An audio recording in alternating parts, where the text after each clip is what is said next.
¿Qué tal a todos? Muy buenas noches. Bienvenidos a un nuevo programa de 911 por el canal Realidad Revelada. En esta ocasión vamos a hacer un especial sobre Carl Gustav Jung y vamos a tratar una revisión sobre los trabajos, las investigaciones, sus aportes que dio en su perspectiva, como estos dos lineamientos que nos va a dar la psicología, que es uno de los campos muy importantes para trabajar, para analizar, porque aquí yo entiendo que hay una invitación muchas veces a lo que es algo muy personal, ¿no? A empezar a conocernos a nosotros mismos, a tratar de resolver las cosas que nos pasan, que muchas veces obviamente se transfiere y se piensa de lo que es la mente. Por eso mismo la psicología podría ser una de las llaves para empezar a darnos una orientación, ¿no? Porque eso es lo importante. Pero claro, tenemos una psicología que es tradicional, como va a ser la que desarrolló Freud, una académica, algo que va muy lineal, conductista y que analiza al ser humano como un ser físico que tiene un dolor, un problema acá y se medicina, rápidamente se genera un análisis, un patrón y se diagnostica. Pero tenemos también estas variables que van proyectándose a lo largo del siglo XX. Aparece Jung. Y Jung trabaja con otros modelos completamente más abiertos, ¿sí? Entonces, cuando analizamos la medicina, la psicología, la pedagogía y la espiritualidad, encontramos que la terapia o la parte terapéutica que tiene todo esto se empieza a abordar un montón de campos nuevos y novedosos que lamentablemente en ese primer formato era algo muy mal visto, o por lo menos no estaba considerado como algo que podría servirle a la humanidad. Pero en los tiempos actuales, el ser humano de la actualidad se encuentra con algunas crisis que se podría empezar a asomar, por lo menos, esta idea de una alternativa, ¿no? Esa psicología transpersonal, que hay que invocar y a canalizar un montón de cuestiones mismas.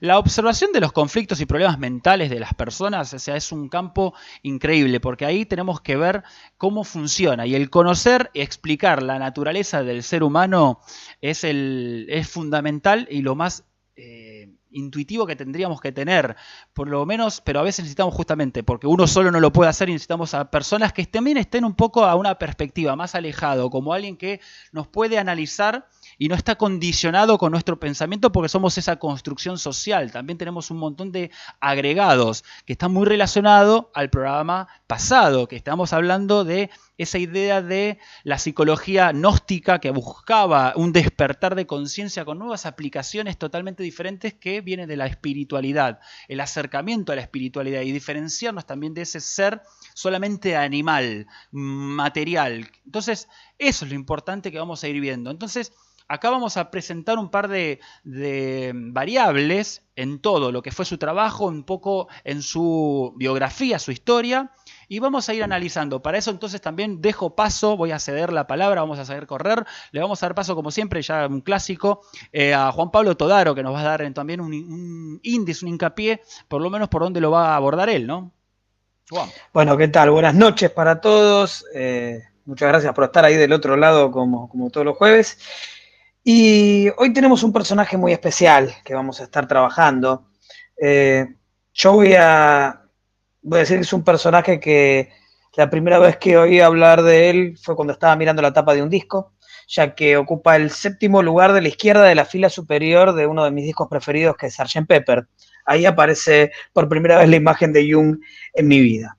Y cuando me pongo a pensar un poco en este buen hombre que en un principio hubiera querido agarrar por otro camino, seguramente por sus conocimientos de anatomía y sobre todo anatomía patológico, hubiera querido dedicarse a la cirugía, realmente no pudo hacerlo por faltarle medios económicos en su momento, y esto le posibilitó armar todo un camino nuevo que primero lo acercó al padre del psicoanálisis, a Sigmund Freud, pero así como lo acercó después, también lo alejó. ¿Y por qué lo alejó? Bueno, porque pensó que esa mirada excesivamente médica y fisiológica de la mente era un poquito acotada. Y al pensar que esa mirada era un poquito acotada, a nuestro buen amigo Jung lo llevó a tratar de fijarse en otras de las cosas que formaban la mente del hombre. Y dijo, bueno, no solamente es esto que nosotros podemos ver a través de la medicina, a través de la fisiología, o incluso a través de los caminos que nos podría presentar la ciencia formal, sino que también hay otras formas de poder acercarse a los problemas, de acercarse a lo que son las mismas trampas que le va poniendo la mente al hombre para no llegar a donde quiere llegar, o las ayudas que le da para llegar a donde quiere llegar. Y dice, bueno, vamos a mirar una serie de cuestiones mucho más grandes que van a tener que ver con otras disciplinas, y cuando digo disciplinas, lo digo en el sentido más amplio para no distinguir a la ciencia de la creencia, de la religión, de la mitología, ¿no? Como que él puede agarrar y tener una mirada más amplia. Con lo cual, hoy tenemos por delante un programa con un personaje muy interesante, ya que finalmente va a brindar una forma diferente de poder acercarse a la realidad. Así es, muchísimas gracias. Acá lo vamos a ir analizando desde ese punto de vista. Gracias, Juan. Le dejo paso a Bruno. Hoy somos varios, así que estamos muy contentos de poder formar una mesa amplia y de diferentes perspectivas. Así que, Bruno, te dejo también paso a vos para que puedas hacer la apreciación principal. Digamos, sí, muchas gracias, Max. Bueno, sí, acá ya mencionamos un poquito el marco en el que igual se iba construyendo todo esto, ¿no? Una psicología que, bueno, ya nos planteaba, y ahí voy a defender un poquito también a Freud en ese sentido, porque Freud también planteó algo interesante, que es la examinación de un cuerpo que no es visible, que es este alma, que lo enmascaró justamente diciéndole psiquis. Justamente así nadie se quejaba de que el planteo era examinar algo que no estaba a la vista y que por alguna razón participaba en las conductas y elecciones de las personas. Bueno, esta construcción es también lo que posibilita que se acerque Jung como una suerte de aliado interpretativo de toda esta idea, para próximamente desarrollar su propia idea en esto que lo va a llevar por otro camino, que sí tiene tintes más espirituales, por supuesto. Esa creación de junguiana nos va a llevar a nosotros un gran paseo, de hecho, no va a quedar por fuera de haber participado el Instituto Tavistock. Recordemos que ha participado también en algunas conferencias en ese instituto, y nos va a llevar a nosotros también mencionar cómo ese inconsciente colectivo creador de símbolos en la actualidad se sigue utilizando en una gran cantidad de medios de comunicación que involucra, por supuesto, el marketing, el neuromarketing también, y la construcción de símbolos arquetípicos que a simple vista parece que no hacen nada, pero siempre te están hablando desde un enfoque, como si hubiese un spot que estuviera iluminando una parte del cerebro, que por alguna razón llega a controlarte y a manipularte. Nos lleva a nosotros a esta famosa manipulación de masas desde un argumento netamente regularizado desde lo psíquico. Entonces, hablaríamos de egregores y construcciones que Jung ya se refirió a esto. Hablábamos de esos traumas complejos. Y ahora, ¿cómo estudiamos todo eso? Bueno, si hay algo que va a caracterizar a Jung, y acá lo vamos a estar hablando, es ese dato esotérico, ese conocimiento de buscarse a uno mismo, y que también no va a quedar por fuera, si bien de esas terapias, para elementos que van a utilizar otras ramas. En este caso estoy hablando de marketing porque me pareció fabuloso cómo se utilizó, y por supuesto también muchos rasgos dentro de lo que podría ser la manipulación y el control de los medios y las masas. Muy bien, gracias también. Vamos a dar paso también a Maxi Petru, que nos acompañó el programa pasado, y en este también lo queríamos tener presente porque desde ya ha abordado, o por lo menos ha tenido lecturas de los libros de Jung, tiene su búsqueda también por esos campos más esotéricos, gnósticos, herméticos, así que queremos también ver su perspectiva de cómo él encuentra a Jung, ¿no? Así que Maxi, te dejo también a vos una presentación de lo que podrías llegar a aportar aquí, ¿no? Bueno, muchas gracias a todos. Hola, en principio, a todos los que están acá y del otro lado. Bueno, tocamos un tema interesantísimo que particularmente le tengo mucha simpatía a Carl Jung. Yo realicé estudios en consultoría psicológica y luego me aboqué al estudio de Carl Gustav Jung en grupos de estudios con Vicente Rubino, que es uno de los grandes referentes del pensamiento junguiano acá en Argentina, y una certificación en la Asociación Junguiana Argentina, y luego mi acercamiento y mi lectura personal que no termina jamás, ¿no? Que siempre vamos encontrando algo nuevo. Es un personaje interesantísimo, del cual podríamos tener muchísimos programas. Vamos a tratar de hablar, sí, por cada tema, por cada concepto podríamos hacer un programa entero y seguir hablando horas sobre esto. En principio, tomo lo que dice Bruno, partiendo desde Freud, que le dio de alguna manera un estatus científico al concepto de inconsciente, del cual Jung en principio adoptó para su psicología, que lo trajo también no solo de Freud, porque Freud es el que le dio de alguna manera este estatus científico, pero ya el movimiento Sturm und Drang alemán, autores como Hamann, Herder, Jacobi, empezaron a hablar de lo inconsciente, empezaron a hablar de estas cosas relacionadas con las ideas que se forman en los abismos del ser, en las profundidades, empezaron a entender que había un lugar, no físico, sino un lugar dentro del alma humana, de la mente, también profundo. Incluso Carl Gustav Carus en el siglo XVIII planteó exactamente una manera de referirse a la estructura psíquica, como la conoceríamos hoy, la estructura de la mente, y habló de la conciencia, lo inconsciente absoluto, lo inconsciente relativo y lo inconsciente absoluto, refiriéndose a la conciencia, obviamente, con lo que percibimos, lo que está más directamente en relación con nosotros, lo inconsciente relativo como lo que reprimimos, lo que enviamos hacia esa zona que Freud luego la llamaría lo inconsciente directamente, y lo inconsciente absoluto, que sería un inconsciente al cual no tenemos acceso, ¿no? Es básicamente hablar del inconsciente colectivo. Incluso el romanticismo alemán se refirió muchísimo al término inconsciente y a todo esto que ponderaba como respuesta al iluminismo, al racionalismo iluminista, la intuición, el trabajo con los sueños, el volver al mito, el tratar de entender un poco el espíritu, el alma, la mente desde un lugar más relacionado con el arte, con la poesía, y yo creo particularmente que, bueno, más allá de las influencias marcadas de Jung, de Platón, Filón de Alejandría, San Agustín, con el concepto de arquetipo, del arquei, y algunas influencias también incluso de Hegel, de Nietzsche, bueno, del idealismo alemán en realidad, y de Schopenhauer con el concepto de voluntad, él logró de toda esta cosa que estamos mencionando encontrar un punto desde la psicología, desde la psiquiatría y desde lo científico en su momento y académico para poder hablar, ¿no?, de estas cosas desde este lugar.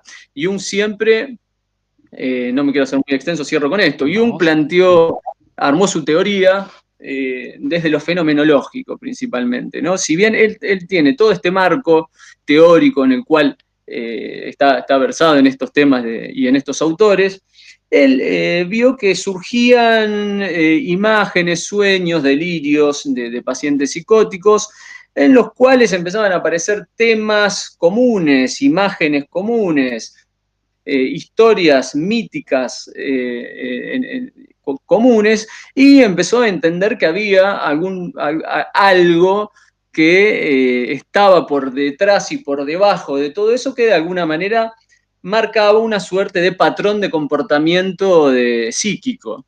Y ahí comenzó esta teoría del inconsciente colectivo, lo arquetípico y demás. Totalmente, acá como pueden empezar a escuchar, ya todo el abordaje que estamos hablando es muy teórico, muy complejo también a la hora de querer comprender muchos de estos acercamientos, porque acá lo que vamos a hacer es, ¿qué es lo que yo pudiera encontrar en Jung? O sea, yo cuando digamos, la primera vez que lo escucho no es hace mucho tiempo, o sea, cuando ya cumplí más los 30 y pico de años, empiezo a escuchar el nombre de Jung, pero realmente no lo escuché por lo menos en la parte histórica o un relato, una perspectiva, una linealidad.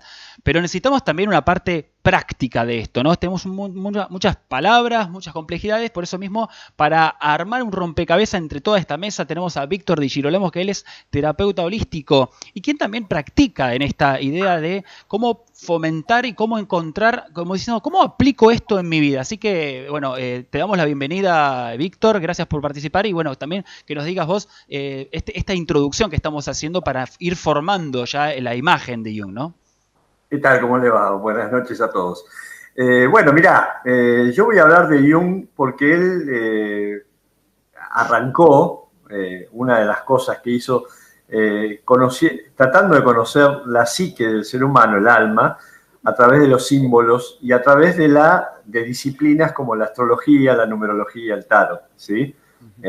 A ver cómo coincidían toda esa simbología, toda esa espiritualidad, ¿no? En los vínculos, en las relaciones humanas, ¿sí? Desde ese lugar voy a abordar el tema de Jung, ¿no? Me encanta, gracias Víctor. Entonces es muy de lo importante. esotérico, Sí. ¿no? De lo que ahora ya no es tan esotérico, pero en ese momento sí era esotérico y era tabú, ¿no? Hablar de estos temas, ¿sí? Totalmente, es que como digo, es un tema que en principio, cuando hablamos de siempre del análisis social, el momento, así como fue Tesla, algo revolucionario o algo muy, digamos, paralelo a otra corriente, totalmente una vertiente, podemos hablar una tangente a la línea que se está corriendo y bueno, obviamente está muy decontextualizado, que va a llegar tiempo después. Es como, bueno, por ahí un Jesús que aparece en un tiempo que no tenía que haber aparecido porque era incomprendido en esa época, pero bueno, empieza a representarlo. Entonces, las personas estos, como digo, hacer un especial de Jung hoy es porque realmente se encuentra un espacio y un ámbito para empezar a trabajarlo, porque lo bueno que tiene también es encontrarlo que es bastante actual, entre comillas, porque decimos, no estamos muy alejados, como siempre hablamos de personas que mitologías o del griego, o en la parte romana, o como fue la última vez también, de lo que encontramos en el programa pasado, el Rey Arturo. Entonces, novelas antiguas son cosas que están más a la mano y podemos encontrar hasta videos formales de él, o él hablando, ¿no? Entonces, eso creo que vale mucho, tener la documentación y el archivo de la mano, de la voz de él, así que eso suma.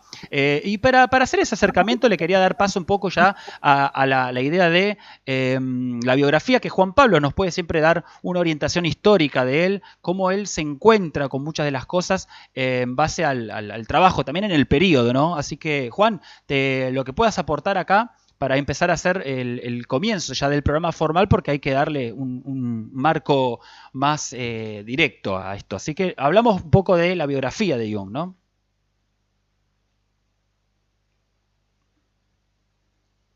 ¿Está Juan Pablo ahí? Si no, yo puedo más o menos orientar un poco.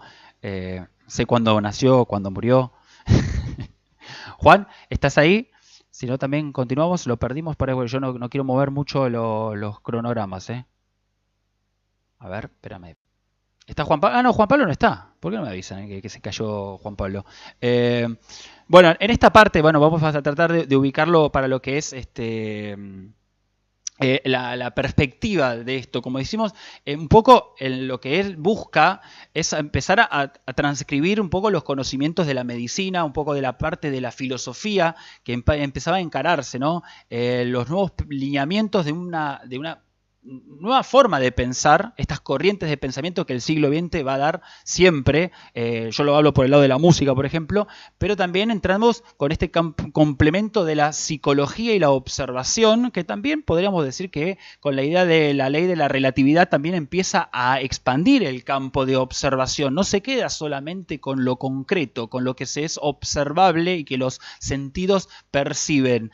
Si entendemos que hay algo más subjetivo y que se es abstracto y que se puede descomponer en energía, se puede proyectar mucho más. La idea entonces es acercarse a estas cuestiones mismas, pero la parte científica muchas veces, bueno, digamos, quita de lado el pensamiento de que aquello que es más desde lo espiritual o de la fe o de esa cosa que nace desde la intuición, algo que lo tiene por naturaleza. El ser humano es un animal, es un personaje terrestre, pero a su vez tiene algo incluido que lo lleva por otro camino, ¿no? Entonces, la idea de incorporar esta idea de espiritualidad para empezar a proyectarla en pacientes, para empezar a notar cómo responden. ¿Por qué? Porque obviamente las guerras mundiales, o por lo menos la Primera Guerra Mundial, también estaba mostrando las incidencias de estar en confinamientos o por lo menos en ámbitos muy hostiles. Entonces, el cerebro se fragmenta, empieza a crearse también estos problemas, neurosis, psicosis y todas estas cuestiones mismas que se van planteando. Pero el abordamiento de Jung es principalmente con la filosofía del siglo XX, muchos hablan de Nietzsche, o también ahí nombraron también un montón, una gama de personajes, pero también, como digo, estos personajes que vienen a romper también con esas estructuras básicas de cómo ver y observar. Pero cuando hablamos del budismo, también otra forma de ver la mente, el pensamiento, el control de la mente. Acá cualquiera que quiera aportar, chicos, siempre agregue, no hay ningún problema, porque yo estoy leyendo... Sí, Maxi, te agrego ahí, número 1, creo que quisiste decir teoría de la relatividad. Perdón, Aquí te sí, ley, por eso. Pero no, por eso creo que pero por ahí justo hablabas de otra ley que por ahí hacía Jung que no había leído y ahí lo agregaba, pero sí es el contexto científico en el que se da, es un mundo en el que obviamente ya entramos en lo cientificista, tiene que ser aprobado desde ese grupo, desde ese, digamos, conjunto de saberes que están avalados de la ciencia con una metodología. Y justamente Jung va a tratar de establecer esto, una metodología más abierta a la que había plasmado evidentemente Freud y que también va a dar un contexto para seguir y obtener resultados que sean observables para diagnosticar.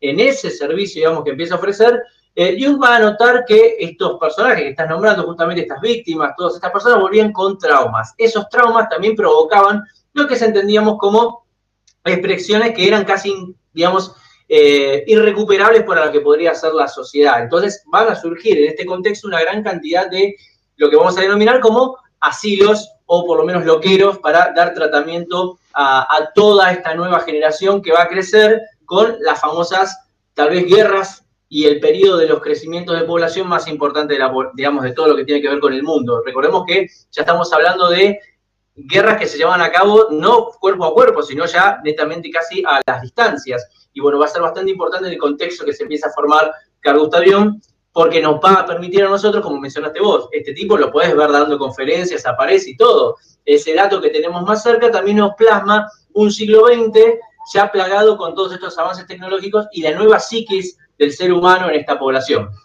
Totalmente, por eso mismo, acá es lo fundamental, es eso, encontrar... Acá está Juan Pablo, te sí, veo, ¿no? Ahí está Juan Pablo. Juan, entonces te dejo a vos para que puedas también agregar el campo, porque yo no lo vi por eso. No puedo ver entrar y salir, así que ustedes... Está complicado, Dale. todos amamos Internet.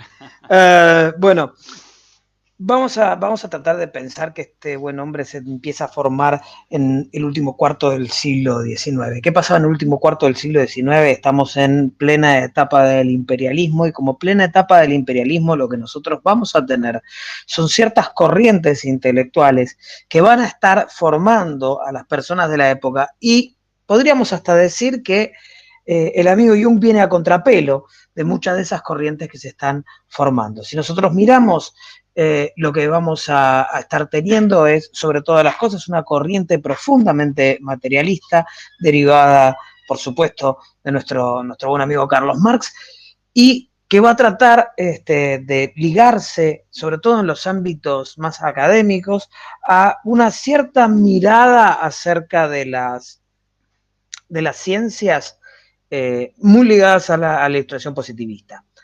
Con lo cual, nosotros, una de las primeras cosas que vamos a destacar de Jung es cómo empieza a ligarse con otros círculos mismos.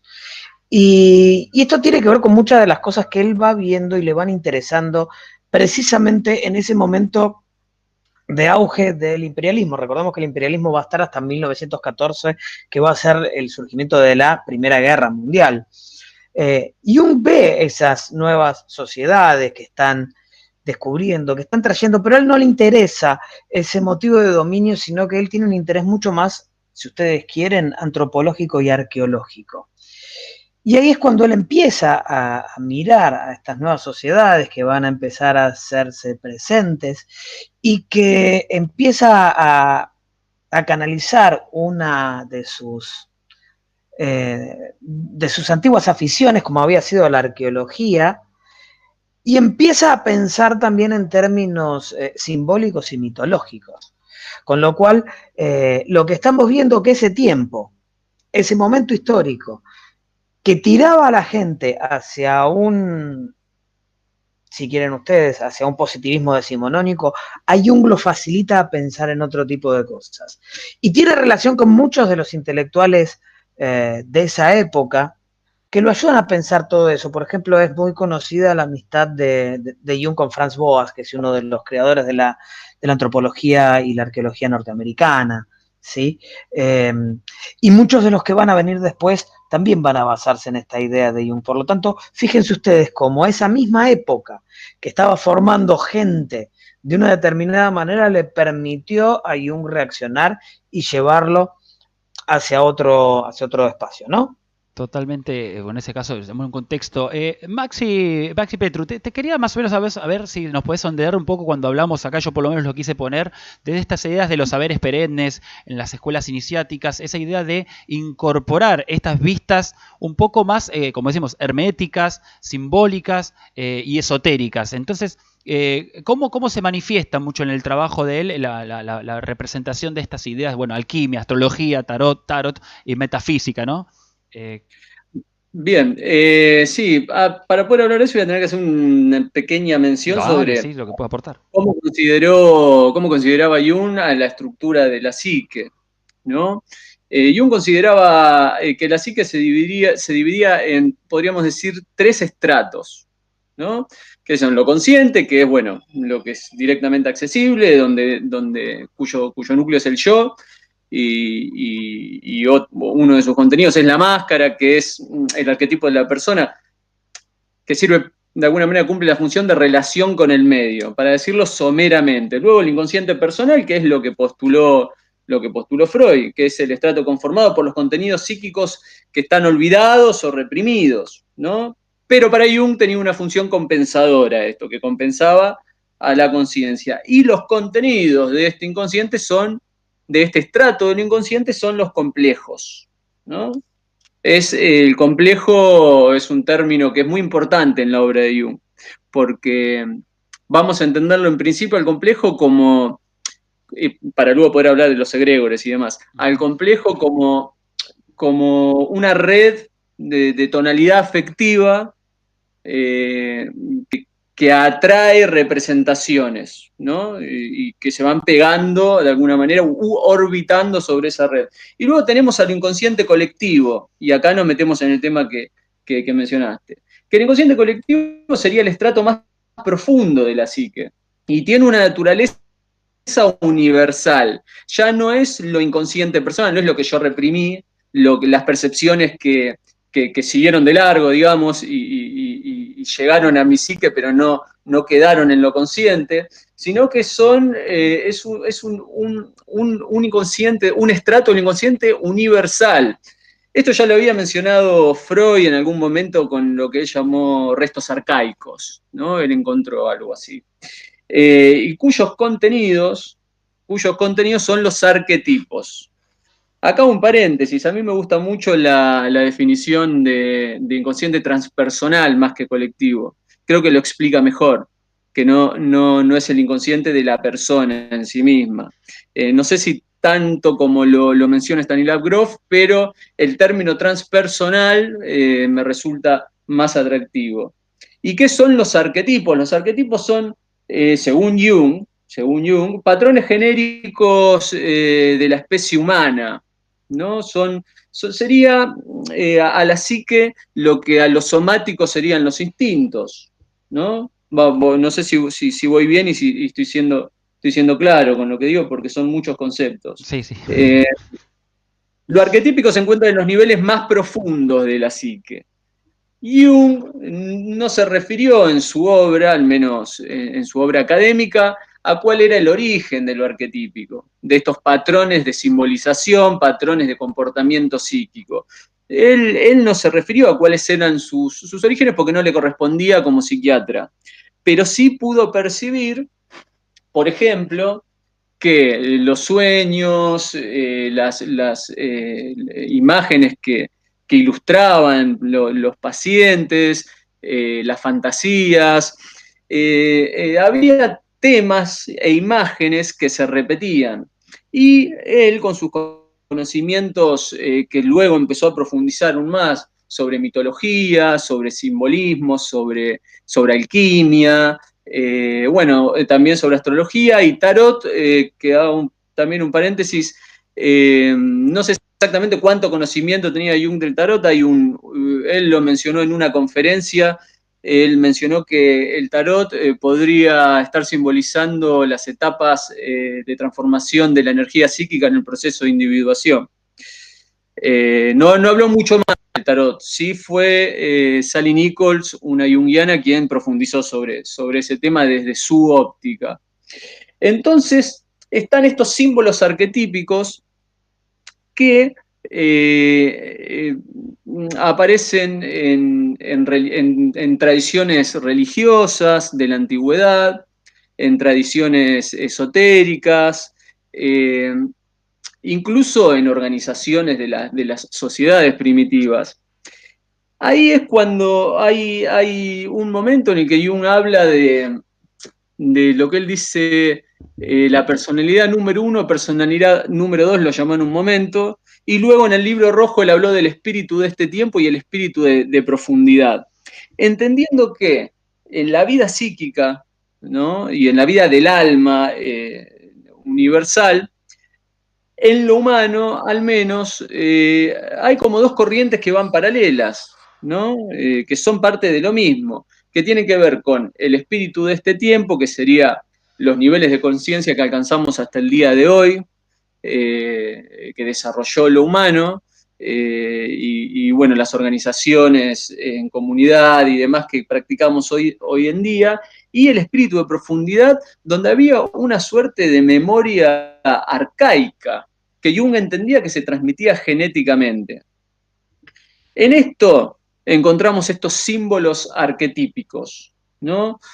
Que Jung hizo una suerte de definición de los símbolos, los nominó con fines pedagógicos, metodológicos, prácticos, sin hablar tal vez de dioses o ideas como lo entendía Platón, por ejemplo, de las ideas trascendentales e innatas, sino más bien como esto que hablamos, una suerte de patrones que configuraban, ¿no?, el comportamiento psíquico, la producción de imágenes, de mitos y demás.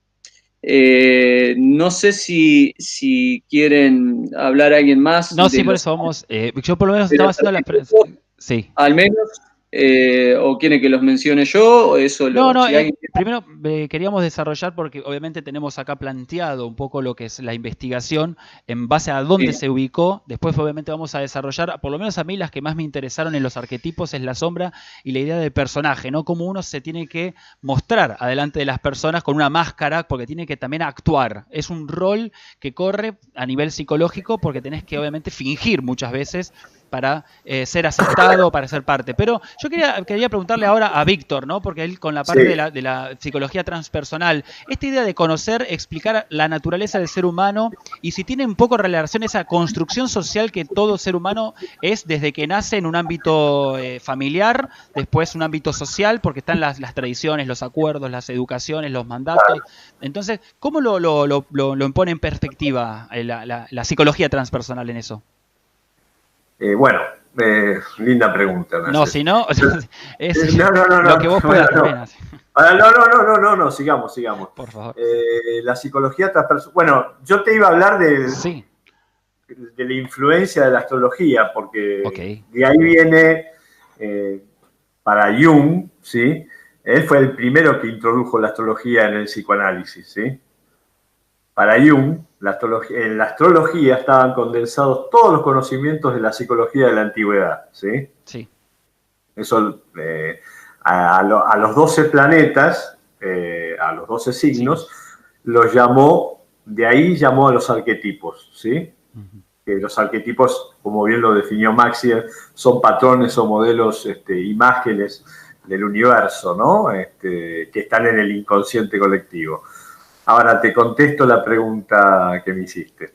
¿Cómo la psicología transpersonal? A ver, repetímela. ¿Cómo no? Aborda muchas veces la psicología transpersonal, o sea, también con esa idea de aplicar la astrología, ¿no? Porque obviamente tiene que entenderlo a través de una carta natal, o sea, esa idea de conocer y la naturaleza del ser humano y también esos conflictos, porque cuando hablamos de esas traumas, por eso, construcción social que el ser humano ya viene, o por lo menos es formado, y va también modelándolo a una cosa que también lo desorienta a su búsqueda original. Por ahí la búsqueda de la psicología transpersonal es darle orientación y resolver muchos conflictos, ¿no? Bueno, Jung estaba totalmente convencido de que existe una disposición innata en cada ser humano a ser lo que es, ¿sí? Que no se adquiere, sino que se nace con cada uno de nosotros eso. Ese punto, esa influencia está marcada en la astrología, en el psicoanálisis junguiano. Y ahí habla, en la psicología transpersonal habla del inconsciente personal, ¿sí? Y también del inconsciente familiar, ¿sí? Es muy importante el inconsciente familiar, ¿sí? Aparte del personal, ¿sí? Y bueno, y ahí se van, por eso digo, por un montón de patrones de conducta de nuestros ancestros, ¿sí? Se van viendo, se trabaja con eso, ¿no? Cómo vamos descubriendo patrones de conducta que tenemos, nuestras luces, nuestras sombras. Porque yo lo pongo acá en un dibujito, por lo menos que figura ahí, para hacerlo un poco más gráfico. Es esa idea de que tu cabeza es una bola de ideas y un psicólogo o un terapeuta viene a desenredar todo eso, ¿no? Ese búsqueda puntual. Es una bola de información. Sí, totalmente. Todo es información, ¿sí? Todo es información. Y bueno, desde la astrología, ¿sí? Jung hizo mucho hincapié porque la psicología antigua, de ahí viene, digamos, todo lo que los símbolos, los arquetipos, ¿no? Después eso está en el inconsciente colectivo, pero después en el inconsciente personal y en el familiar, ¿sí? Y Jung, desde la astrología, sacaba un montón de información para hacer que cada ser humano, ¿sí?, se conozca más, ¿sí? Descodificaba, si querés, esa información, ¿no? En muchos aspectos es tratar de buscar esa felicidad, esa armonía, ese equilibrio, ¿no? Porque tenemos que hablar de que hay conflictos constantes, pero no eliminarlos, sino que convivirlos, aceptarlos, llevarlos en proceso, porque vinimos también con esa idea karmática de trabajar algo, y por eso mismo es la invitación a buscar, bueno, ¿no? Claro, sí. Pero decía Jung, por ejemplo, la astrología consiste en configuraciones simbólicas del inconsciente colectivo, que es el tópico principal de la psicología. Los planetas son los dioses, símbolos de los poderes del inconsciente. Ya venimos con esa información, ¿no?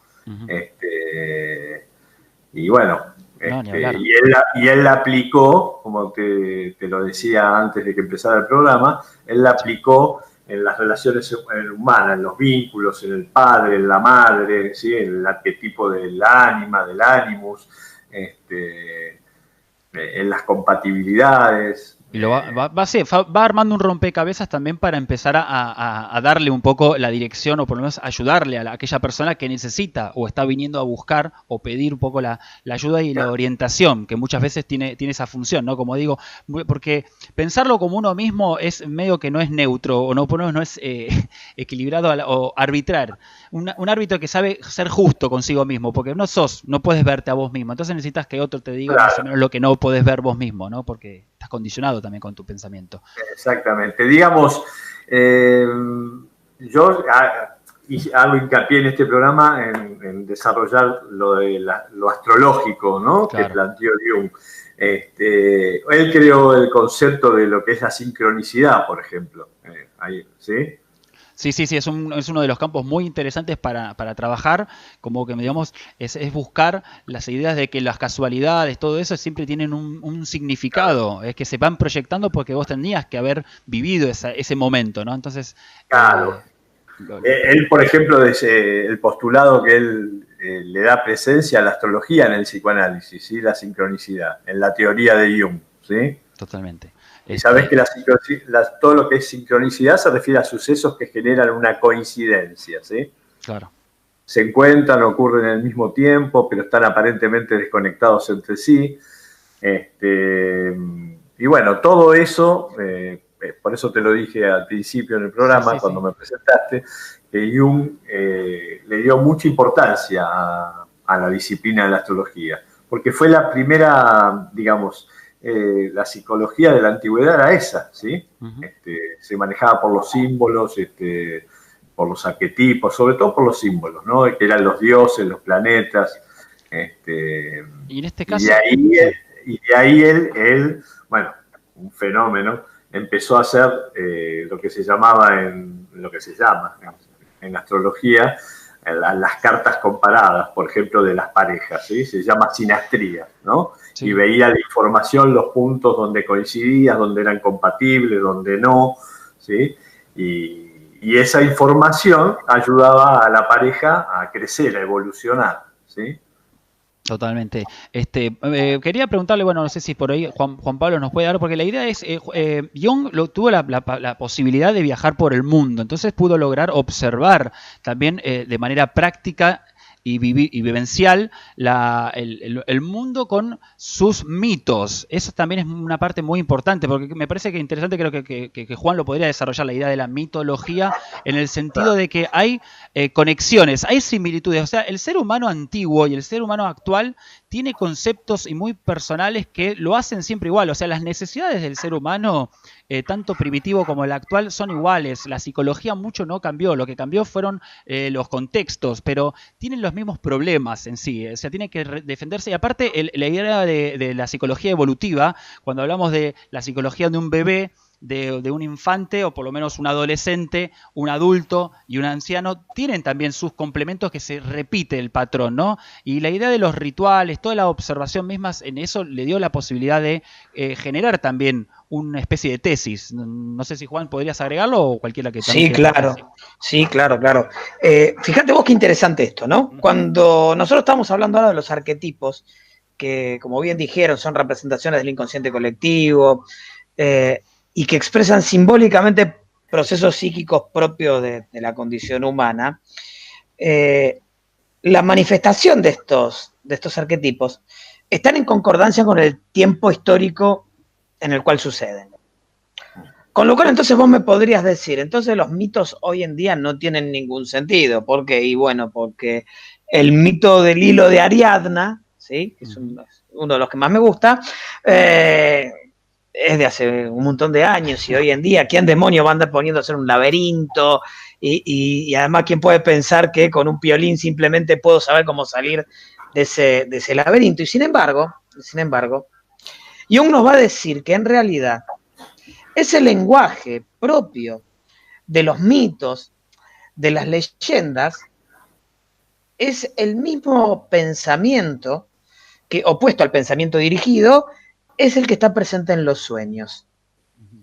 Y fíjate qué cosa, él dice que el mito funciona y tiene los mismos mecanismos que el sueño, y que actualmente las personas siguen soñando mitológicamente, solo con una forma moderna, y que siguen reproduciendo determinadas temáticas que están presentes en estas construcciones arquetípicas, pero vistas desde otro lugar. Sigue siendo la persona que se cae a través de un precipicio, y eso lo podemos interpretar de alguna manera o de otra. Sigue siendo esa persona que tiene su deseo de trascendencia, o que trata de volar, o que condensa muchas cosas que le fueron pasando en una misma imagen dentro de un sueño, y podemos ver, bueno, ¿qué es esa imagen? Y podemos llegar a interpretarlo.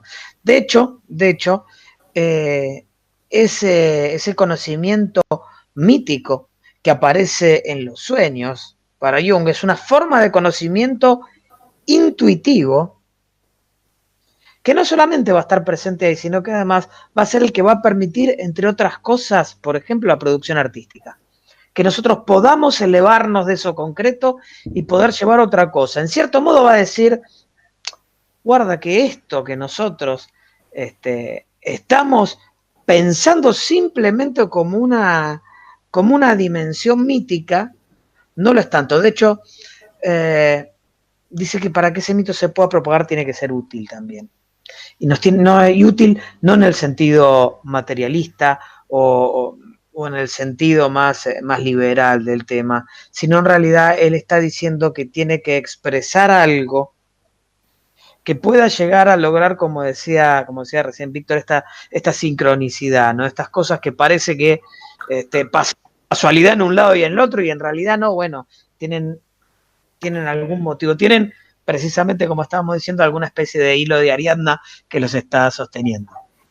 Muy bien, estamos en 911 por el canal Realidad Revelada y estamos haciendo el especial sobre la psicología del ser humano, sobre los trabajos de Carl Jung, así que desde acá vamos a seguir planteando estas cuestiones mismas porque hablamos de que esta idea de mitologías o rituales también se representa en un mundo simbólico, o sea, hay un concepto de que observar al objeto, pero que también que me representa también una interpretación de lo que tengo que entender, cómo a mí me va a trascender, porque hay algo que es el ser humano que tiene esa capacidad de es lo que es consciente, para ahí también a lo que se manifiesta como lo preverbal, o sea, no se puede hablar, ¿no? Sino que es que me penetra de esa manera más influenciable, como una luz que me llama y que me dice todo a través de un símbolo. Por eso, Bruno, te quería preguntar a vos también, ¿cómo lo representás en ese, ¿no? los trabajos simbólicos que hace desde el punto de vista también mitológico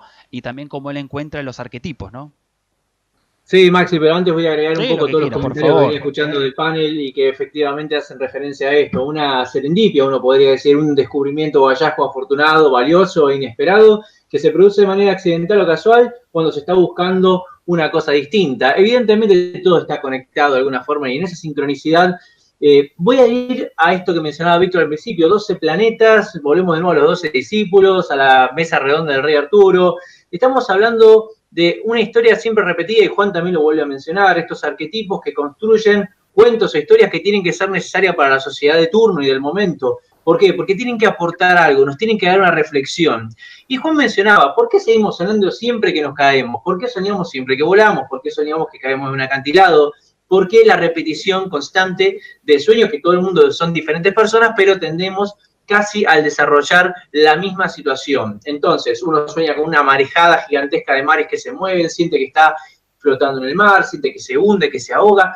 ¿Dónde viene todo esto? Y bueno, en este caso no quisiera dejar afuera esta temática sobre lo simbólico y ese mito que repite argumentos que son constantes. Y lo voy a dejar a Juan después para que desarrolle este, y también a Maxi, por supuesto, el famoso camino del héroe, por lo menos el llamado de ese héroe que tiene que cumplir ciertas misiones y objetivos viajando en esa espiral. Y acá quisiera agregar también el concepto de que esa espiral no es nada más y nada menos que otro laberinto, enjunje de ideas que mezclan conceptos, pero que siempre tienen este mismo significado, volver al centro.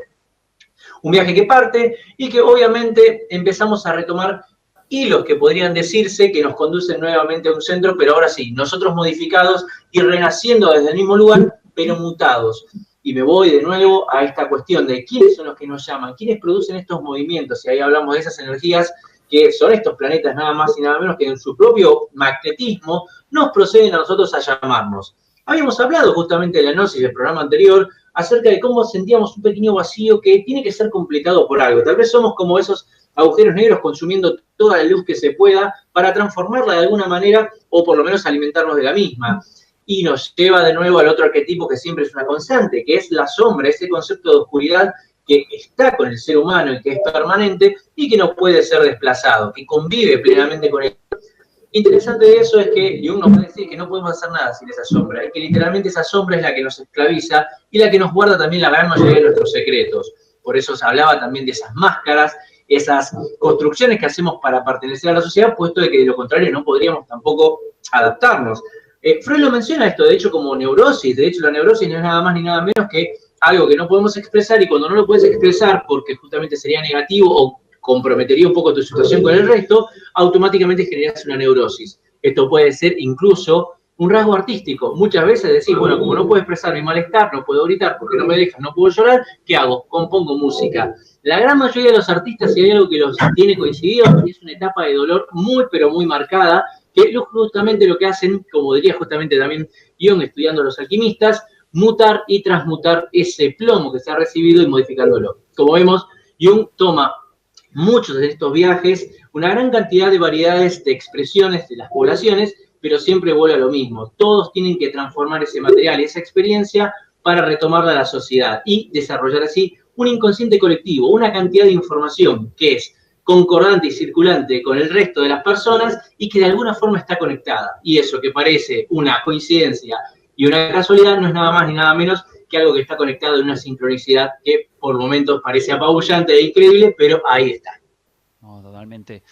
Quisiera hacer una intervención. Por favor, meta. Bueno, Bruno tocó un montón de temas, los cuales podríamos hacer un programa con cada uno también, de los temas que tocó, pero principalmente me detuve cuando habló del símbolo y lo arquetípico.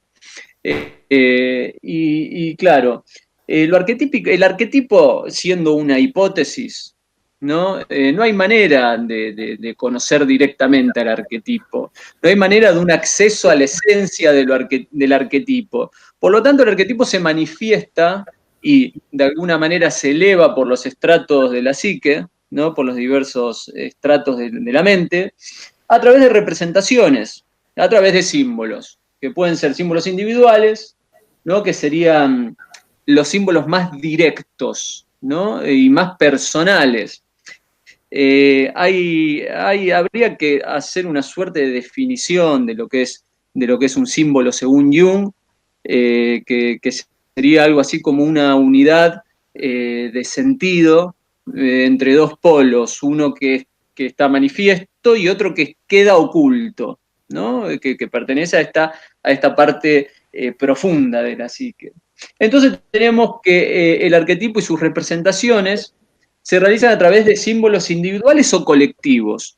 Un símbolo individual, que es a lo que mucho se orientaba Jung en el análisis, sería lo que el símbolo, aquello que la imagen me está diciendo que no puedo reconocer. Por ejemplo, para decirlo de otra manera, un símbolo individual puede ser, yo este ejemplo lo pongo siempre, yo sueño con una cruz, ¿no? Entonces, la cruz como símbolo individual puede estar simbolizando tanto mi relación con lo cristiano, ¿no? Puede estar relacionando un cruce de caminos o un cruce de energía, ¿no? Puede estar simbolizando las funciones psíquicas, las 4 funciones psíquicas. Digo, eso sería un símbolo individual, ¿no? Un símbolo que se genera en el psiquismo y que tiene un significado para mí. Ahora están los símbolos colectivos, ¿no? Que son los mitos, leyendas o los símbolos de las diversas tradiciones espirituales. Juan Pablo habló de los sueños y explicó perfectamente cómo se concebían los sueños Jung. Y claro, los mitos, Jung mencionaba que eran sueños colectivos, ¿no? Ellos serían las representaciones colectivas de lo que en lo individual sería un sueño. Y estos símbolos tradicionales, volvemos, la cruz, el árbol, la escuadra y el compás, el círculo, en fin, infinidad de símbolos tradicionales, según Carl Jung, tienen obviamente muchísimo valor, más que nada para amplificar, ¿no? Para profundizar sobre los símbolos individuales del paciente.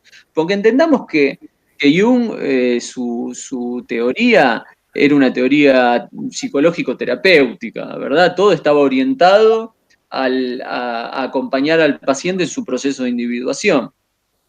Entonces... ¿Puedo agregar algo? Sí. Sí, estaba orientado al autoconocimiento de la persona. ¿Sí?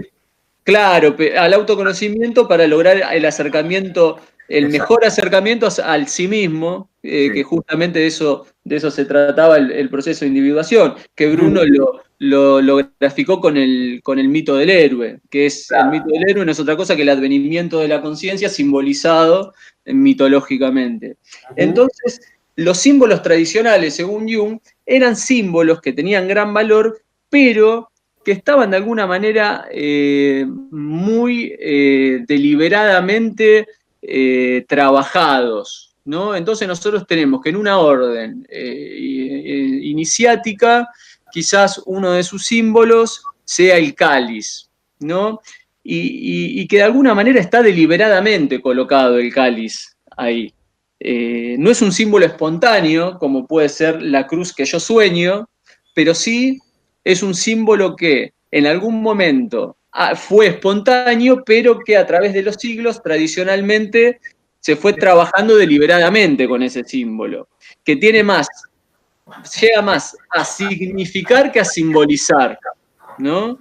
Y bueno, sobre estos símbolos está también la visión esotérica del simbolismo, que no es la misma que Jung, que no sé si podemos hablar de esto ahora o no, pero sí, la visión esotérica lo toma desde otro lugar. Para el esoterismo tradicional, el símbolo es revelado por el intelecto divino. Y es una manera por la cual el hombre tiene acceso a niveles superiores del ser. Entonces el símbolo actúa como ese intermediario entre el psiquismo de la persona y los niveles superiores, ¿no? Del ser hasta el intelecto divino. Ya tiene otro color el símbolo desde este lugar. Actúa como catalizador y el mero contacto con el símbolo nos genera ese poder comprender las realidades más sutiles. Por ejemplo, uno de los que postulaba estas cosas era René Guénon, el esoterista, uno de los estudiosos del esoterismo occidental más reconocidos. La postura de Guénon era más elitista, de alguna manera. ¿Por qué? Porque no todos podríamos llegar a comprender esos símbolos. La postura de Jung era un poco más, no sé cómo decirlo, popular, democrática, si se quiere. ¿Por qué? Porque, claro, el paciente en análisis llegaba a entender el simbolismo. Pero ¿qué pasa con lo esotérico y lo psicológico de Jung? Maxi, te quiero aportar justo este comentario que hacía de lo popular que mencionaba Víctor y justamente vos para seguirte en este hilo. No por nada, el uso de las cartas de tarot está saturado de arquetipos y creo que justamente son bastante comprensibles a la vista del vulgo, se le podría decir, y que hacen un poquito alusión a esto que están mencionando. Es que el esoterismo en sí mismo, vamos a ser sinceros, las escuelas iniciáticas tradicionales, hoy en la actualidad es distinto, pero fueron elitistas, estaban hechos para una élite, para quienes podían llegar a comprender qué estaba simbolizando todo esto. Entonces, también hay que tener en cuenta que desde lo esotérico, de las tradiciones esotéricas ocultistas más cercanas a Eliphas Levi, Papus, y bueno, Guénon, Julius Evola y demás por el otro lado, hay una idea de la psique totalmente distinta a la de Jung. E incluso hay una crítica a Jung desde lo esotérico. ¿En qué sentido? En que literalmente, por ejemplo, Julius Evola decía que Jung llegó a su teoría dando a entender que el dibujo de un enfermo o la fantasía psicótica de un enfermo tenía la misma dignidad que una revelación, ¿no? Entonces, y eso así lo dijo Guénon. Entonces, ¿qué pasa? Guénon entendía que lo inconsciente, ¿no? Guénon y otros esoteristas, lo inconsciente, lo que Jung llama el inconsciente colectivo, era en realidad el subconsciente, donde estaba la parte más densa de lo astral, digamos, que sería, bueno, las larvas, los demonios, en fin, un montón. El bajo astral. El bajo astral, exactamente, lo que para el esoterismo es el bajo astral, y que estaba lo supraconsciente sobre el hombre, que, cuyo punto era el intelecto divino, donde el hombre tenía acceso a otro tipo de vivencias y revelaciones del alma. Entonces él entendía que lo que hacía Jung era llevar a la gente a hundirse en el subconsciente relacionándose con las entidades del bajo astral, o lo subconsciente como lo llamaba él, y bueno, tenía esa visión, que también es la visión del esoterismo de la rama ocultista, digamos, no la moderna, no la rama de Crowley, ¿no? Sino la más tradicional, digamos, para hacer un paralelismo entre el pensamiento psicológico, psiquiátrico de Jung y lo esotérico propiamente dicho. Max, te veo mucho. Ahí te dejo, Víctor, voy a aportar justamente esta frase. Algo interesante que, verdad, yo me voy de lo esotérico también a la literatura. En la gran mayoría de los casos, y cito a Lovecraft en este caso, que siempre se habló de que los monstruos que él creaba, por favor lean Lovecraft, siempre son alusiones a criaturas que realmente están gobernando un reino en la oscuridad, en un bajo astral, que es latente a este mundo y que encantaría ingresar. Pero bueno, ingresa a través de nuestros pensamientos, ingresa a través de formas que por lo menos tienen forma de expresión en lo que materializamos como esa bajada de línea que hacía escribir. Estos monstruos gigantescos, bueno, son esta parte de esa oscuridad que está en ese bajo astral y que se manifiesta de algún tipo de forma, por lo menos, que se pueda mentalizar en ese contacto de esa escritura. Yo quería agregar nada más que Jung también habló del self, de lo supraconsciente, ¿sí? Que no era solamente que trabajaba con la parte del bajo astral, con el subconsciente, sino que él, en varios libros que yo he leído de Jung, él hablaba del self, que es esa conexión divina, el intelecto divino, digamos, ¿sí? El ser superior, ¿sí? Claro, hay algo que también es lo auténtico que tenés vos, ¿no? Es tu parte formal que se proyecta también como tu idea de quién sos, también estaría bueno, por eso mismo self, ¿no? Es una la cuestión de Jung, con el concepto self, el concepto del self, el sí mismo, es lo que sería el arquetipo de la totalidad. Pero ¿qué pasa? ¿Por qué la crítica del esoterismo hacia esto? Porque la totalidad, el arquetipo de la totalidad implica la totalidad, lo absoluto, y lo absoluto implica todos los ámbitos, digamos. Claro. Él en los 7 sermones a los muertos, él lo expresa muy bien cuando habla de Abraxas y lo que simboliza Abraxas, que simboliza tanto la luz como la oscuridad, tanto la luz más tenue, más alta, como las tinieblas más oscuras. ¿Por qué? Porque está el principio de enantiodromía, que tomaba Jung de Heráclito, que decía todo polo tiene su contrario. Entonces Jung tenía una idea casi a lo William Blake, que él decía, mientras más nos hundimos, más cerca podemos estar de la luz. Entonces, eso fue muy criticado también sobre Jung. Incluso, bueno, hablando de William Blake, yo creo que Jung tenía no inspiración, no estaba inspirado en William Blake, pero tenía muchas cosas muy similares a lo que mencionaba, a lo que escribía William Blake, ¿no? Me lleva mucho el pasaje, así Max, te sigo también en esta, pues muy bueno lo que estás planteando, de ese acercamiento más de Nietzsche, diciendo mirando hacia el abismo y que si lo contemplás demasiado tiempo, te va a devolver la mirada. Y bueno, en ese acercamiento a esa oscuridad, creo que hay un descubrimiento también. Y contemplo de nuevo esta idea que marcás sobre el taoísmo y esa figura que es una totalidad. El self mismo se congratula, digamos, con esa misma idea, ¿no? No es yin-yang, sino que es justamente, no es yin y yang, sino que yin-yang es una sola palabra, y que Tao tampoco puede ser explicado, porque al estar explicándolo lo estás separando, y si lo separás deja de ser el Tao. Aquí estamos en 911 por el canal Realidad Revelada.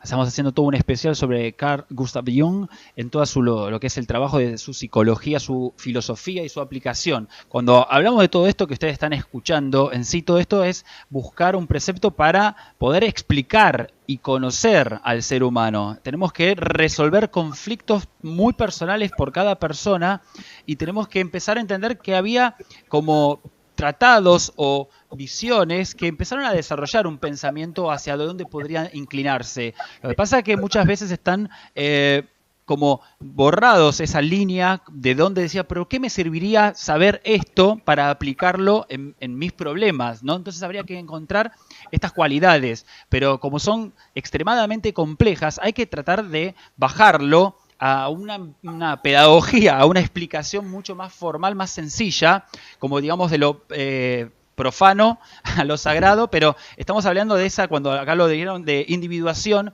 Jung lo explicaba como también aquel iniciado que se proyectaba también como alguien que quería trascender, o por lo menos quería encontrar esa explicación más formal del existencialismo humano, de cómo podemos nosotros entendernos, porque tenemos una conducta, una personalidad, una identidad, pero ¿cómo lo formamos? ¿Cómo se va haciendo? Y esto tanto como para hombre y mujer, por eso mismo lo pongo ahí abajo, siempre los dos sexos en la aplicación de los formalismos que hay cuando se desarrollan. Y me parece que está bueno, por eso cuando hablábamos de los arquetipos, por lo menos a mí siempre me han resonado dos de las cuestiones mismas, que es la sombra y el personaje, que quería desarrollarlos un poco para que se entienda también en la búsqueda. Víctor, para vos, cuando hablamos de la idea de sombra, el personaje, ¿cómo lo abordás vos cuando tenés que, digamos, explicarlo o por lo menos hacerle entender a tu paciente, ¿no? ¿Cómo encontrarse con la sombra? Sí, perfecto. Para mí la sombra es todo aquello que reprimimos, todo aquello que no nos gusta, que se conozca de nosotros, ¿sí? Patrones de conducta, heredados, propios, ¿sí? Y en la sombra habita eso, sí, en la oscuridad, ¿no? Toda esa parte nuestra que nos avergüenza, digamos. Entonces, yo lo abordo con los pacientes de una manera haciendo lo posible, ¿no? Porque no es fácil llegar a las sombras. Yo creo que muchas veces no es lo que quieren ver, ¿viste? También es como que lo que quieren decir, esto no puedo ser yo no soy eso, jamás. ¿Cómo me puedes decir eso? Entonces, como que lo exactamente, pero yo parto de que vivimos en un plano donde existe es la dualidad, ¿no? Totalmente. Somos luz y somos sombras. Es decir, la energía es eso, ¿no? Uh-huh. Una lamparita tiene polo positivo y polo negativo, ¿no? La luz sería el polo positivo y la sombra es el polo negativo. Pero no hay que verlo de una manera peyorativa o negativa eso. Sí, hay que convivir en eso también, por eso. No, pero hay que aceptarlas a las sombras. La única manera, yo con los pacientes hablo de esta manera, hay que aceptar que tenemos esa información. Todos los seres humanos del planeta tenemos luces y tenemos sombras y las tenemos que reconocer y trabajarlas, ¿sí? ¿Sí? Y no hacérselas ver a las personas como algo destructivo, algo que nos puede llevar a un caos o un conflicto de no aceptación de quiénes somos, ¿sí? Hay que aceptar que tenemos sombras, ¿sí? Uh-huh. Bueno, para eso se estudia, ahí está bien, Jung metió todos los arquetipos, ¿no? Y desde los arquetipos, desde los simbolismos, uno puede ir viendo, es decir, en el inconsciente de la persona, en el inconsciente familiar, ¿no? Porque muchas veces esas sombras, muchísimas veces, las heredamos, ¿sí? Por eso está el inconsciente familiar, que es muy importante trabajar sobre eso, ¿no? Hay muchas sombras, nosotros repetimos patrones de conducta de nuestros padres, abuelos, bisabuelos y así. Y mucha gente eso que dijiste vos, Maxi, no lo quiere reconocer. No, yo no soy eso.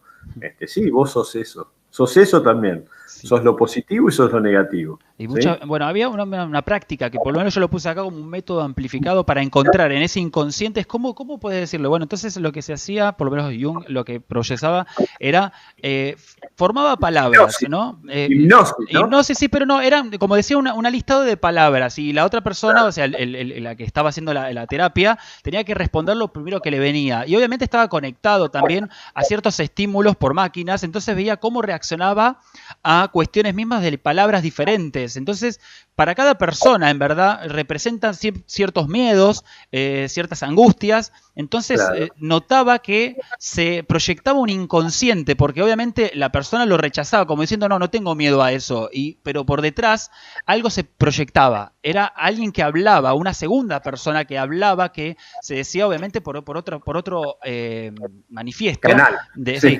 Entonces, aparecen esos complejos que trataba de definirlos, pero también, como dice, cuando nacemos, ya venimos condicionados con un montón de cosas, más allá de esa construcción que decimos que tenemos la educación, los tratados, los mandatos, el ser humano ya proyecta ciertas cuestiones mismas que son sus gustos o sus acercamientos a lo que más le atrae, pero también tiene estas ideas de que ciertos momentos de que hay cosas que le influencian mucho y que por lo menos rechaza de una manera natural y sin haber tenido algún trauma. Por eso mismo los complejos se van proyectando y la sombra también se van haciendo una especie de conjetura, que también por ahí parte un poco a la idea del ego, que juega muchas veces, pero a veces es muy, muy difícil de igual definir al ego como un algo formal, ¿no?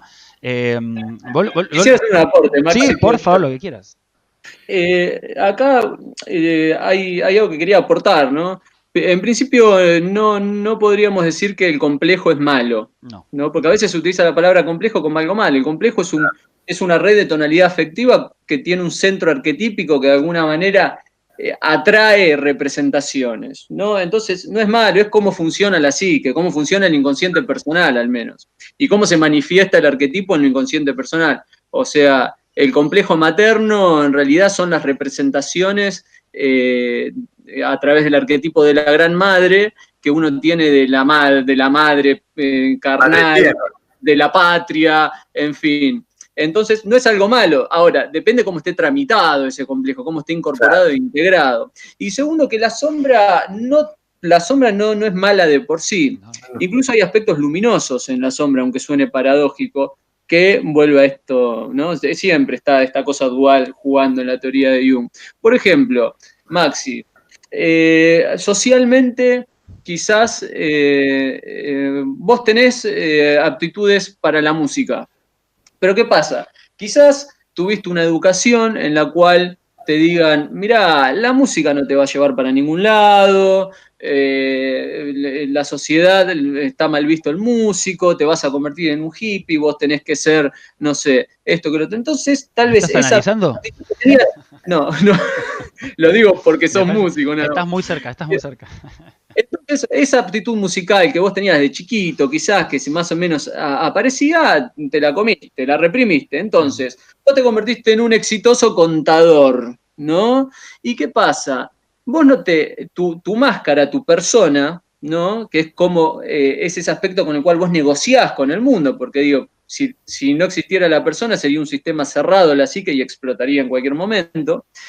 Con ese intercambio de energía con el mundo de la máscara, vos entendés que el contador es esto y lo otro, y vos no te reconocés como músico, ¿no? Entonces, ¿qué pasa? Cuando se cae la máscara, porque en el análisis, en principio, lo primero que tiene que suceder para que empiece a haber un análisis efectivo es que se caiga la máscara, aparece la sombra que te va a aparecer quizás en sueños o de distintas maneras, que tiene que ver con la creatividad musical. Entonces, esa creatividad musical vos la tenés en sombra, y es algo luminosísimo. Si vos podés integrar a la música, ¿no? En tu personalidad, estás obteniendo algo súper luminoso de la sombra. No sé si me explico cuál es el concepto. Sí. Reprimido. Puede ser bueno como puede ser mal. Es aquello que no concuerda con la idea que tengo con mi yo, con lo que yo creo que soy y con lo que yo quiero mostrar con la máscara que soy. El problema que tendríamos por acá dando vueltas es la cultura, diría yo, ¿no? Si bien Jung estaría diciendo uno no se ilumina imaginándose figuras de luz, sino tornando la propia oscuridad en algo consciente, tenemos que pensar que nosotros hemos vivido durante unos cuantos siglos con el cristianismo como nuestra...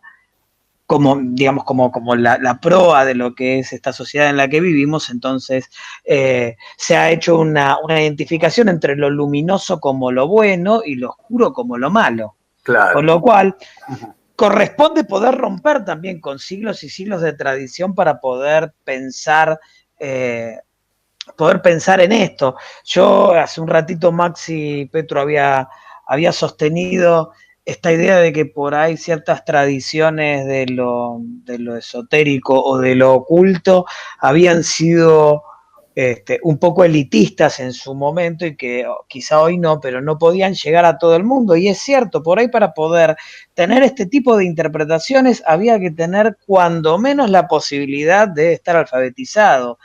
Y quizás nosotros miramos mucho desde este momento, pero la alfabetización masiva no es un fenómeno tan antiguo como nosotros creemos. Entonces, fíjense cómo, en definitiva, también esta cuestión social que tiene que ver con poder hacerse cargo uno de lo que está pasando por poder interpretarlo por uno mismo, es algo realmente nuevo. Y las interpretaciones tradicionales fueron condicionando un poco ese inconsciente colectivo, y me hace pensar esto entonces, que el mito, o los mitos en general, tenía mucho que ver con eso que decía Mircea Eliade, ¿no? Que el mito no habla de lo que sucedió realmente, pero sí está hablando de aquello que termina manifestándose plenamente. Genial. Bruno, lo que puedas aportar acá también, siempre, como digo, para que no te quede después corrido, ¿no? También muchas de las cosas, porque son muchos temas. No, voy escuchando y voy justamente captando esto, ¿no? Del contexto que ya marca Juan Pablo, lo dice, o sea, estamos hablando como si la literatura fuese algo muy común para toda la población, como que todo el mundo sabe leer y escribir, y casi me llevo a este periodo, digamos, de la Edad Media, donde la lectura era algo totalmente, digamos, inalcanzable. Pero recordemos que la esperanza de vida para ese periodo era casi de 33 años. ¿Qué quiere decir esto? Que a los 15 años ya tenías una familia completa, porque a los 33 sabías que o te mataba una enfermedad o algún tipo de periodo de guerra. Bueno, estas cuestiones nos hacen pensar que tenemos más tiempo. Ahora la pregunta es qué hacemos con eso, y lo dedicamos a consumir, lo dedicamos a ver Netflix. Entonces, ¿cuándo estamos en la exploración de el quiénes somos? Bueno, acá creo que en Jung encontramos esto. ¿Qué pasa si te digo que podés encontrarte a vos, empezar a reconocerte, y esa oscuridad que siempre parece que siempre decimos este bueno, este el malo, entonces el malo no puede aparecer? Es algo que empieza a gestarse incluso en el cine. También tenemos un agregado donde se empiezan a hacer películas sobre los villanos. Eso es algo bastante novedoso. Es un agregado en el cual ahora tenemos un nuevo punto de vista, un nuevo enfoque, y empezamos a encontrar ese gris. Empezamos a mezclar estas dos teorías del bien y el mal para encontrarnos que son parte de una misma unidad para construir esa historia. Y lo bastante interesante, que también voy a agregar un poco a los comentarios que decían, es ese self, esa reunión acerca de conceptos que son existenciales, cómo los explico y cómo los paso. Bueno, la realidad es que nunca puedes explicar la totalidad, pero no obstante sí se puede practicar. Y en esos términos también se nos hace un poquito más fácil. Acá, justamente, el ejercicio principal podría ser desde la meditación, pero siempre caemos en lo mismo, por eso soy repetitivo con esto, pero caemos en esta idea de planeta shopping. Bueno, ya leí un libro de Jung, me puedo dedicar a descubrirme a mí mismo. No va a pasar. Bueno, ya leí un libro del Dalai Lama, o el libro de budista, ya soy el Dalai Lama. Bueno, este tipo de crecimiento espiritual instantáneo, luminosidad instantánea, ya me convierto en un ser ascendido y espiritual, lo consideramos como una obviedad. Ahí está, creo que, el error sustancial en el cual pasamos. Y en realidad este proceso de transformación nos lleva a ser mucho más medido y contemplar que somos seres oscuros también en un porcentaje. Ahora, ¿eso es malo? No, es parte con lo que empezamos a convivir y empezamos a reconocer ese otro espacio nuestro que nos hace mucho más completos y nos hace también descubrir que esas debilidades, esos temores, también no son los que nos hacen fuertes, y reconocemos por qué hemos tomado algunas decisiones que parecían arbitrarias. Como diría Jung, no fue coincidencia.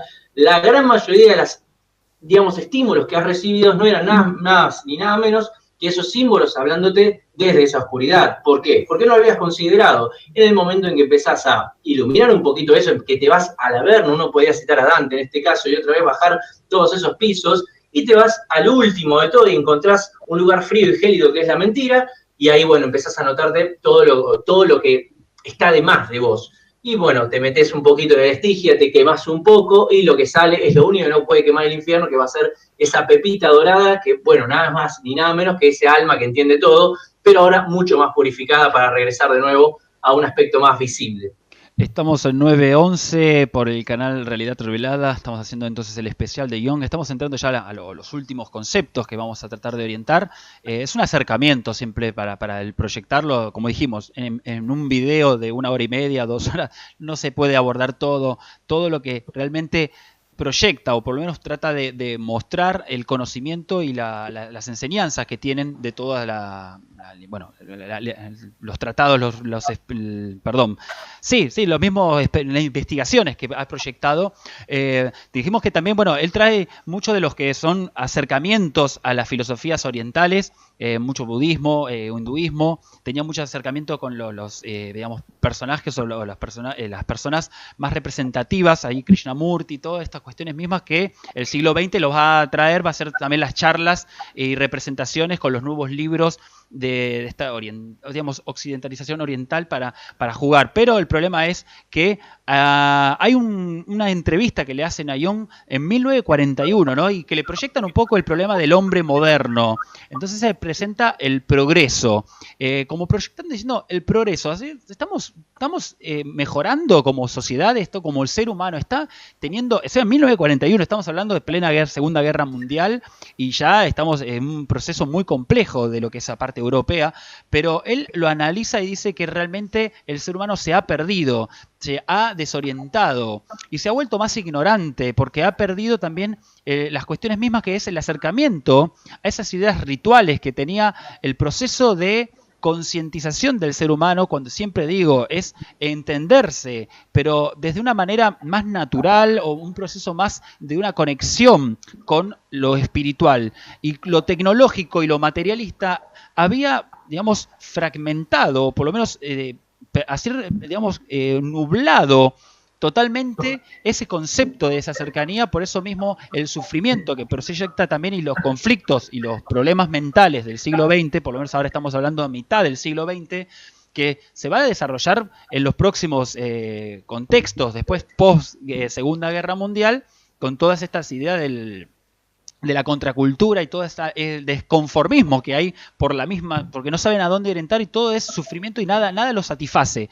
Y ahí viene un problema de análisis para proyectarlo. Entonces quería también traer alusión a esta idea del progreso. O sea, todo proceso y progreso es bueno, es necesario, no cuando se manifiesta esto, porque lo hace demasiado complejo. Él decía volver a lo sencillo, a un contacto con la naturaleza, a un contacto con lo esencial, lo primordial, y esas cuestiones mismas te van a dar un mensaje mucho más expresivo para tu vida, para entenderte y tener una conexión. Por eso hay un acercamiento a un montón de filosofías. Pero bueno, yo por lo menos quiero dar ese acercamiento a las personas que quieren buscarlo. Por lo menos a mí me ha interesado mucho en esta idea de empezar a leer o a encontrar las charlas de Jung.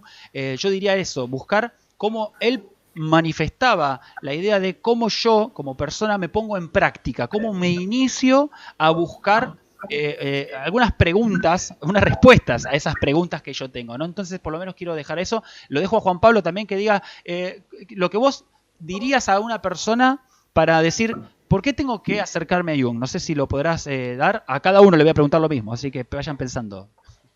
¿Por qué acercarnos a Jung? Bueno, porque es una mirada distinta, porque es actual si también, ¿no? sos actual, porque es una perspectiva que si vos te querés parar desde el punto de vista científico, es científico. Si vos te querés parar desde un punto de vista más espiritual, es espiritual. Totalmente. Si querés mirarlo desde un punto de vista antropológico, es antropológico. Y si querés que te sirva para tratar de entender un poco cómo está funcionando todo lo que te está rodeando, no te va a quedar otra que volverte a esa famosa frase que aparecía en el oráculo de Delfos que decía conócete a ti mismo, ¿no? Quizá Jung entonces sea uno de los tipos que nos ayude a pensar en volver a conocernos a nosotros mismos y sobre todas las cosas en ese volver a conocernos nosotros mismos nos permita, como una vez dijo un amigo mío, encontrar que esto también sea no solamente el progreso que va hacia adelante, sino que sea ese progreso que sea una reversión hacia el origen, que eso también sea, que nuestro progreso también sea una regresión hacia el origen de lo sagrado que hay en todos nosotros. Totalmente, y me había olvidado que lo escribí ahí, perdón. Así, gracias Juan, hermosas las palabras, que eso es descartar lo viejo, lo antiguo, lo arcaico como algo que no es funcional y no sirve, ¿no? Como aquello que quedó en el tiempo, pero realmente hay algo sagrado y hay un conocimiento y un saber y una sabiduría muy profunda, que es lo que, como vos lo estás manifestando, es tratar de encontrar y buscarse a eso. Bruno, te dejo también a vos las reflexiones para lo que es... ¿Qué es lo que me hace que Jung me pueda ayudar a mí en mi vida? Bueno, muy bien. Primero que nada, cito las palabras también, las retomo y las parafraseo a la parte de Juan. Solamente el progreso existe si se mantiene la tradición. Sé que suena extraño, pero siempre hablamos de este blanco y negro trabajando a la par, y es que la tradición es algo que efectivamente también nos recuerda quiénes somos, y es ese viaje al origen y que también está marcando el rumbo. Nosotros partimos y nos convertimos en puente entre esa conexión de aquello que fue hacia donde va. Entonces, ahí creo que hablamos de realmente un progreso, si no es hacia el vacío y bueno, obviamente terminaríamos mal. Pero bueno, acertada un poco todas las frases que se van mencionando, Jung nos propone un viaje al interior de la persona, un viaje netamente que abarca sentidos, digamos, que no se habían planteado, como ya venimos mencionando, como, ¿por qué voy a hablar de mi sombra? ¿Cómo estaríamos hablando de mi sombra? Si es malo, no tengo que ir solamente hacia la luz, no tengo que deshacerme del ego, de todo lo malo y lo negativo, y la realidad es que toda esa oscuridad es lo que más ocultamos, entonces también se puede ocultar de nosotros. Recordemos que si asociásemos más a la oscuridad con un arquetipo que podría ser el diablo o una figura negativa, uno se da cuenta que esa oscuridad es el más engatusador de todos, te da cuestiones de cómo engañarte y cómo llevarte hacia otro camino, pero eso no es tampoco lo negativo, porque básicamente nos damos cuenta que también es una parte de nosotros que merece una introspección. Ahora, ¿por qué acercarnos a Jung? Bueno, efectivamente es porque nos va a dar una nueva forma de ver un nuevo tránsito sobre nosotros y entender un poco más las cosas que nos ocurren el día a día. Ahora, ¿esto es fácil? Efectivamente, si te aparece Jung y te aparece al lado de la nueva serie de Netflix que están saliendo, entonces digo, bueno, la verdad que está difícil. Hasta Freud tiene su propia serie, pero falta la de Jung.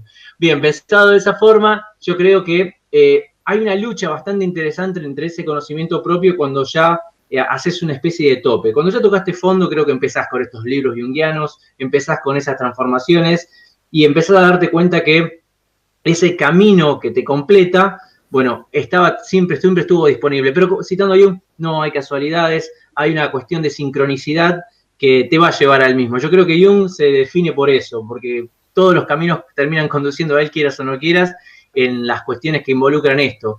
¿Cómo no me voy a reconocer si me estoy buscando? Bueno, Jung escribió sobre eso acá, así que ya tenemos un anticipo de eso que mencionaba Juan. Mirá, querías antropología, querías espiritualidad, querías ciencia.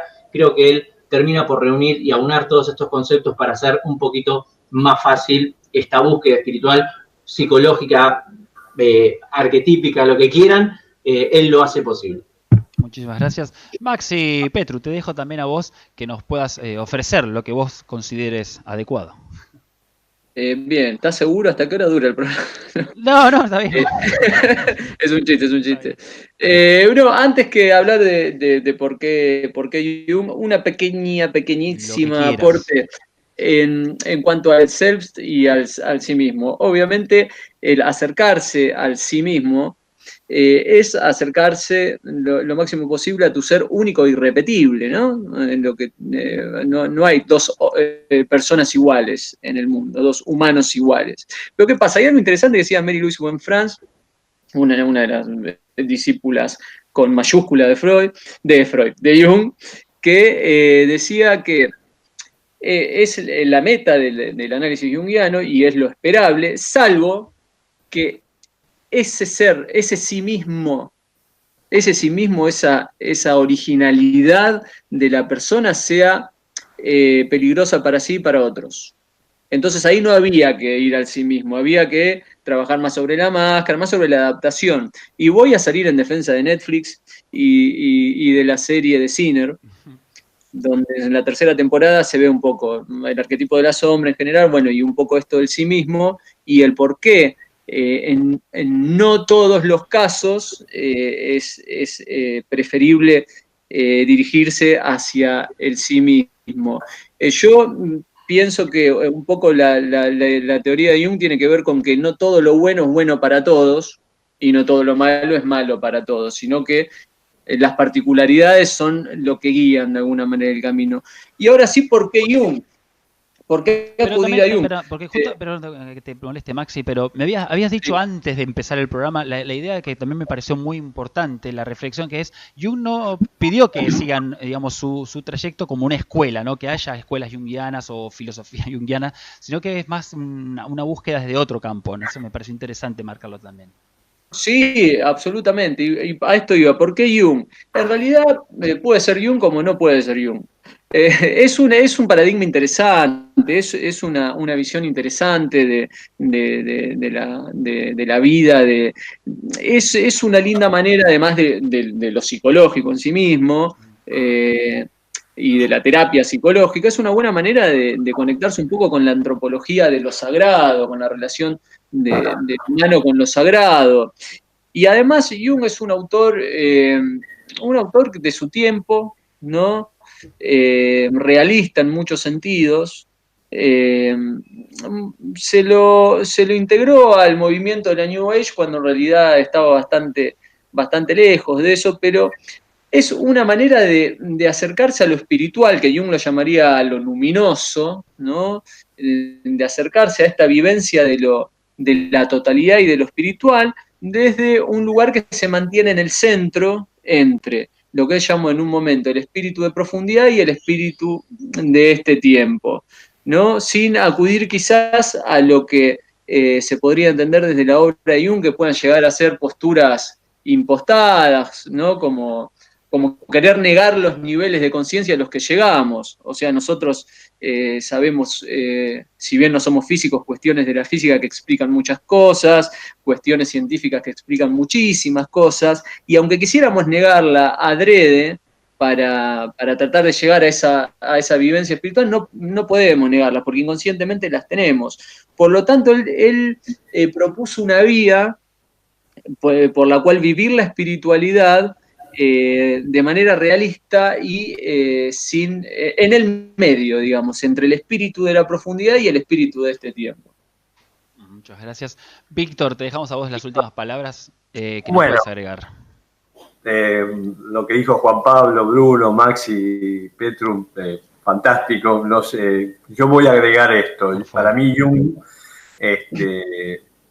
es un iluminado. Fue un iluminado, y en un mundo dual en el que vivimos, ¿por qué Jung? Porque nos enseña a integrar, nos muestra que el hombre es ciencia, es mente, es cuerpo y alma, ¿sí?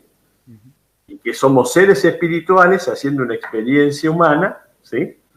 De eso habló Jung mucho, ¿sí? Sobre todo cuando hizo sus viajes y se hizo iniciado, ¿no? En entender las cuestiones que en ese momento eran esotéricas.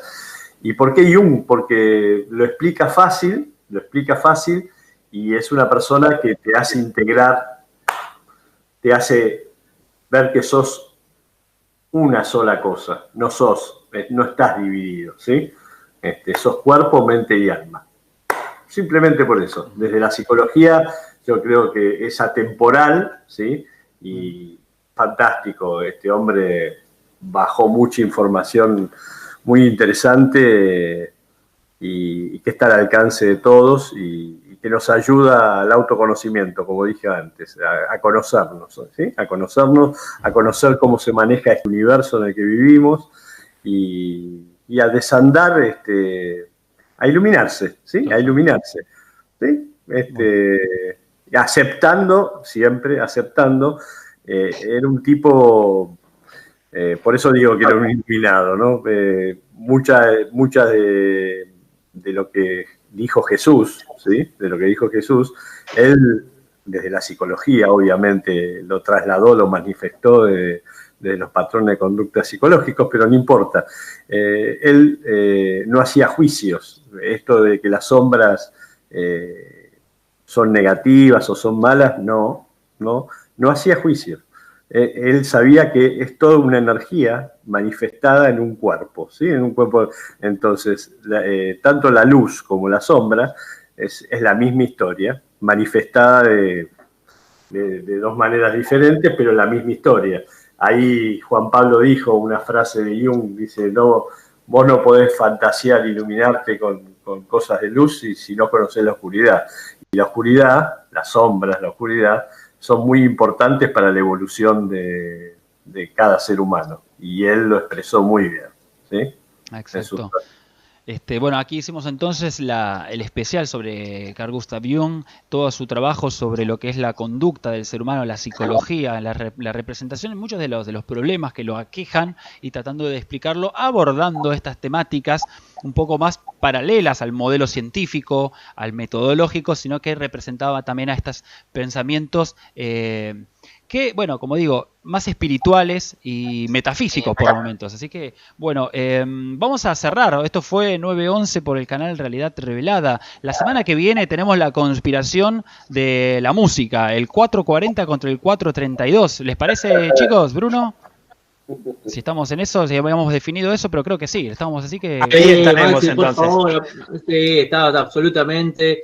Vamos a hablar de la conspiración también, como incluso de nuevo vuelven los Beatles, que no pueden quedar fuera de la música, por supuesto, y cómo esta nueva tonalidad también tiene una afectación vibracional. Esto es lo que vamos a estar justamente, si de por ciento de vibración, ¿qué podría ser más vibración que la música, no? Y podríamos, esos elementos.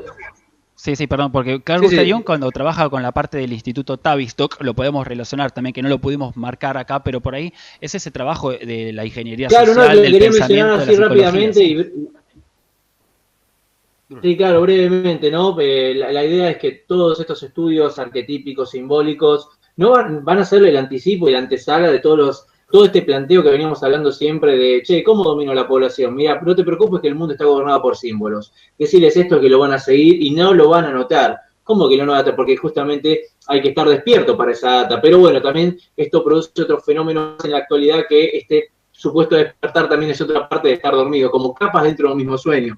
Bueno, muy interesante realmente este planteo, pero bueno, vamos a desarrollar más a fondo la próxima clase. Totalmente, así que la próxima clase lo vemos. Agradezco muchísimo, espérenme ahí que nos despedimos formalmente, pero aquí vamos a cortar el programa. Agradecemos, no lo pude leer los comentarios, pero bueno, se desarrollaron un par de chats ahí, así que agradecemos también a los que estuvieron participando y activos en el programa. Y nos vemos entonces el próximo jueves de lo que es... jueves de 9:30 a 11. Esto fue 911 por el canal Realidad Revelada. Muchísimas gracias. Espérame que finalizo.